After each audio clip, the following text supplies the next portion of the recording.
family members and caregivers of young English learners like this grandfather, the Regional Educational Laboratories, or RELs, West, Northeastern Islands, and Northwest developed 9 simple and fun family and caregiver activity sheets, or FCAs, to leverage cultural and linguistic assets to strengthen language development at home.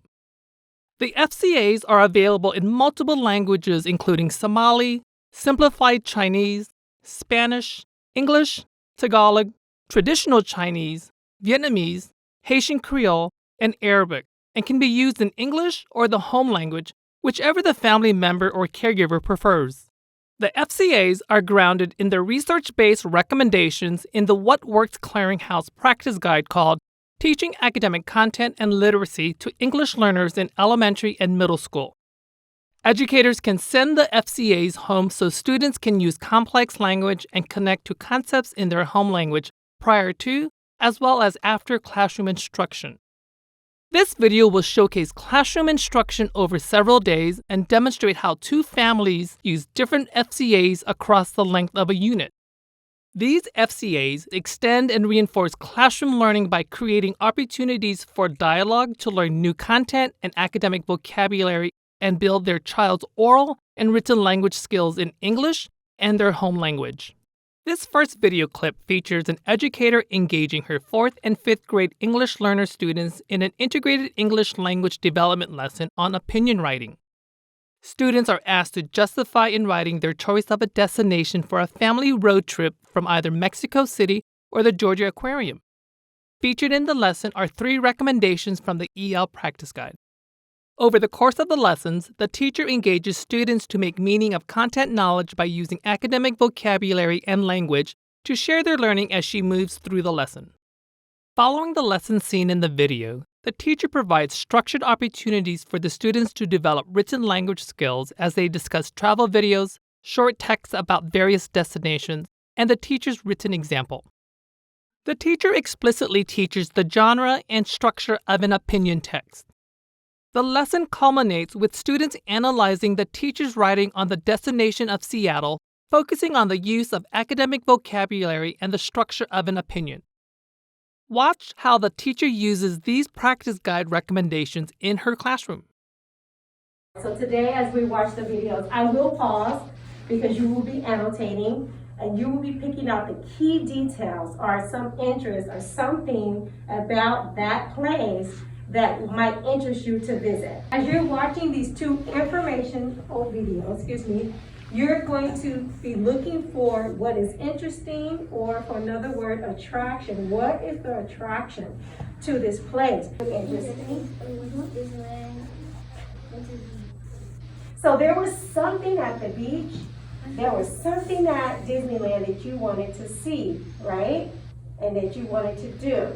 Because we could have picked anything, right? You could have picked anywhere to go. And so with that, that's called attraction. Say attraction. Attraction. So something there attracted you to Disneyland. Something attracted you to the beach. So when we say attraction, that is also an action, but it also could be a thing. So keep that in mind today as we're looking at the videos. You're looking for what are the attractions to these places, and that would help you form your opinion about where you want to go. Okay, so we talked a lot about an opinion. Opinion is how you feel or your viewpoint. The destination I chose to visit was Seattle. So first of all, I made a choice. I made a destination choice. Say destination. Destination. Good. And it was Seattle, Washington. I believe this is an exciting place to visit.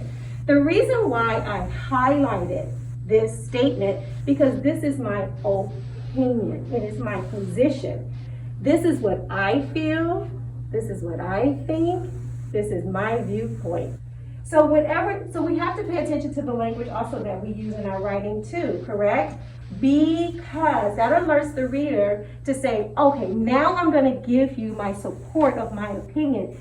Seattle, Washington offers many attractions. My first attraction was the Space Needle. Because the Space Needle has a rotating glass floor. Another attraction was the Glass Museum. You can remember us talking about the flow, flowing into your next reason. And so the first transition word was my first. What's my transition word here? Another. What is my transition word here? My last. My last. What does that alert the reader? That's the last one. Yes, this is my last reason why. I'm going to be closing my paper pretty soon.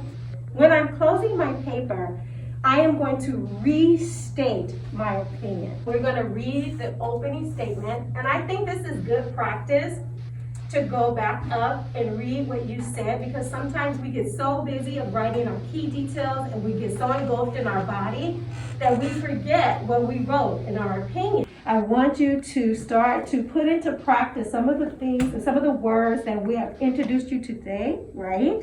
What are some of those words? Who can tell me one of the words? Attraction. Attraction, what else? Interest. Interest, right? And I want you to start to live there in that vocabulary. Following the first day of classroom instruction, the teacher created a space in her classroom for families and caregivers to engage and have fun with the FCAs with their children after school. She also sent the materials home so all families could participate. At the after-school event, the teacher and the school's parent liaison were available to explain the steps for the Word Detective FCA. The teacher also shared the informational text read in class, including one about the foods of Mexico, and a note in English and Spanish explaining what the students had learned in class and how families and caregivers could help extend and reinforce that learning. The note included the key vocabulary in English and Spanish. In this video, first the mother uses some of the strategies from the FCA to help her child learn more about the words she encountered in one of the informational texts she read in class. They begin by using a familiar word, tomatoes, to practice separating words into syllables, and then they talk about the opposite of these words. Next, they review the vocabulary word tradition. The conversation you are about to see about Mexican traditions shows the mother and daughter using this new vocabulary word in multiple contexts, using the FCA Word Detective and the supporting materials the teacher made available. Ahora vamos a aprender algo nuevo. Vamos a separar las palabras por sílabas. Por ejemplo, ¿cuántas sílabas tiene en inglés tomatoes? Tomato. Tomatoes, son 3, ¿verdad? Perfecto. Ahora, en español, jitomates, ¿cuántas sílabas tiene por separadas? Entonces, ¿qué aprendimos hoy? Las diferentes sílabas que tiene en español y en inglés. Perfecto, Emily. Buen trabajo. Ahora vamos a aprender algo diferente. Vas a buscar una palabra de aquí, la que tú quieras. Y te voy a hacer una pregunta respecto a ella. ¿Cuál te gusta? Creo que la palabra que me gusta era temprano. Early. ¿Qué palabra? Early y temprano. Perfecto. Para ti, ¿qué sería lo opuesto o lo contrario de la palabra temprano? Tarde. Perfecto, Emily. Buen trabajo. Bueno, mi niña, ¿y el día de hoy qué aprendiste en la escuela? Hoy aprendimos de tradiciones de México y su comida. Wow, Emily, de verdad que es un tema muy interesante. Aunque tú naciste en este país, tú mencionaste una palabra muy interesante, que es Tradición. ¿Qué te viene a la mente cuando escuchas tradiciones? Pues algo que hacen en su tierra o lo que ellos hacen como muchas veces. Perfecto, Emily. Te voy a compartir tradiciones que se dan en el lugar donde yo nací. Por ejemplo, bailes folclóricos. ¿Recuerdas? Esos bailes donde tú disfrutas los colores, el color de la bandera, donde zapateas, donde te pones sombrero. Hermoso. ¿Verdad que sí? Pues te invito a que lo sigas mirando. Vamos a seguir aprendiendo. ¿Ok, mi niña? The teacher and student artifacts from a subsequent lesson showcase recommendations 1. Teach a set of academic vocabulary words intensively across several days. 2. Integrate oral and written language instruction into content area teaching. And 3. Provide regular structured opportunities to develop written language skills. As the instructional unit progressed around the genre of an opinion text, the teacher provided an anchor chart that showed information about the purpose, structure, and various examples of language typically used when writing an opinion. Students used their notes from previous lessons and the anchor chart as they started to write an opinion about one of the 2 destinations they discussed in a previous lesson. The teacher continued to explicitly teach various content-specific academic vocabulary, like destination, attraction, opinion, and cohesive, as well as various academic language needed when introducing and connecting ideas of an opinion text. Additionally, the teacher leveraged other language-based supports to ensure that students were successful in the writing task. Through discussion, using their notes, and ongoing feedback from the teacher, students completed their writing task. Following several classroom lessons in which students learned to write a cohesive essay about their own opinion, the teacher provided an opportunity for students to elicit and write about the opinion of someone else using the Interviewing a Special Person FCA. With the FCA, the teacher sent home a note explaining in English and Spanish how using this FCA could help students further develop academic vocabulary and their writing. The note included a word list in English and Spanish and provided suggested questions students could ask when interviewing their special person. In this way, students applied the new academic vocabulary to a new context. Let's see a family using this FCA, interviewing a special person, as the student interviews his sister, draws and discusses the interview, and then writes about her preferred destination for a family trip. ¿Qué te gustaría poner en la primera pregunta? ¿Cuál es un destino que te gustaría visitar o un destino favorito que ya hayas visitado? ¿Quieres hacer esa pregunta? Sí. Y en esta pregunta, aquí está la palabra destino, ¿sí? Esa es una palabra que está en tu vocabulario, que es la primera. Ok, ahora vamos a hacer otra pregunta donde está la palabra atracción. Y para atracción podemos poner, ¿hay atracciones especiales que la gente debería ver? ¿Qué otra palabra tenemos que usar de la de aquí? ¿Cuál otra es? ¿Qué le interesa de este destino? Ok, perfecto. Y ahora opinión. Y para De opinión este destino. podemos poner en tu opinión por qué deberían participar otras personas en esta tradición. Ok, entonces solamente estas preguntas vamos a usar para tu proyecto, ¿ok? Sí. Ok. ¿Cuál es un destino que te gustaría visitar o un destino favorito que ya has visitado? Una playa de México.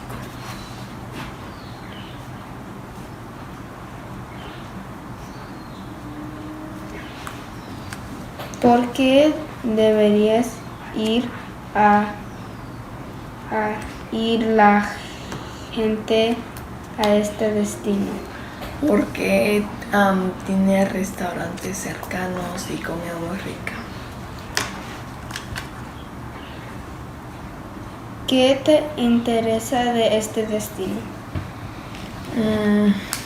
Que el agua está calientita, no como las playas en California. Pudieras dibujar como un señor que vende churros, o raspados, o paletas de hielo.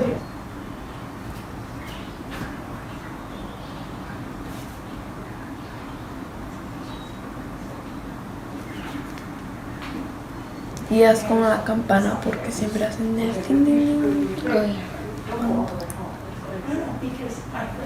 Tú empieza a contarme lo que estás coloreando. El destino fue la playa y hay muchos restaurantes Uy, hay restaurantes de qué de son? mariscos. De mariscos. ¿Y cuál es la tradición de ahí? Estar con tu familia. O estar con tu familia. Van en familia todos juntos. Es una tradición ir a la playa. Sí. Está muy bonito el dibujo. Oye, el restaurante tiene escalones, mira. Está muy bonito tu dibujo. Muy bonito. ¿Qué más le vas a agregar? ¿Eso es todo? Porque esto representa tu entrevista, ¿verdad? Upon completion of the task, the student used his drawing to write an opinion piece. As a result of the classroom instruction, he was successful with writing a cohesive opinion based on his interview with his sister. These family videos show different ways to have fun and extend the classroom lesson by using the FCAs. Consistent with the recommendations in the practice guide, these families supported acquisition of academic content vocabulary in the home language, strengthened oral language through discussion of content knowledge using language supports from classroom instruction and the FCAs, and in the case of the Interviewing a Special Person FCA, strengthened writing in the content area. The FCAs are designed to be used independently by families and require few materials, though teachers might choose to send home additional materials or instructions to increase accessibility for families and for particular learners. The teacher in this video chose to use 2 different FCAs as strategic points in her unit. Other FCAs could have been used. For example, she could have used the FCA Wordplay to support the use of the new vocabulary, or writing notebooks to provide more practice with the language supports such as the writing organizer. For more information about the FCAs and how to use them, download the Educator's Guide. It has general tips for making the most of the FCAs and an overview of how the activities help scaffold language and literacy development across the content areas. While families and caregivers can use the FCAs separate from anything you might do in the classroom, making these connections between classroom instruction and at-home activities helps families and caregivers feel more engaged in their children's education while having fun. Listen to how one of the mothers in this video felt about using the FCA. Yo tuve la experiencia hoy de compartir una información con mi hija sobre las tradiciones. Pude hacerle preguntas sobre cómo aprender a utilizarlas, cómo separar las sílabas, cómo jugar con ella mediante una palabra. Y de verdad que es un tiempo que no tiene precio. To access the FCAs and all the supporting materials, including the other 2 videos in this series, the Educator's Guide, and an overview webinar video archive, visit our FCA homepage. Thank you. Salamat, shukran for watching.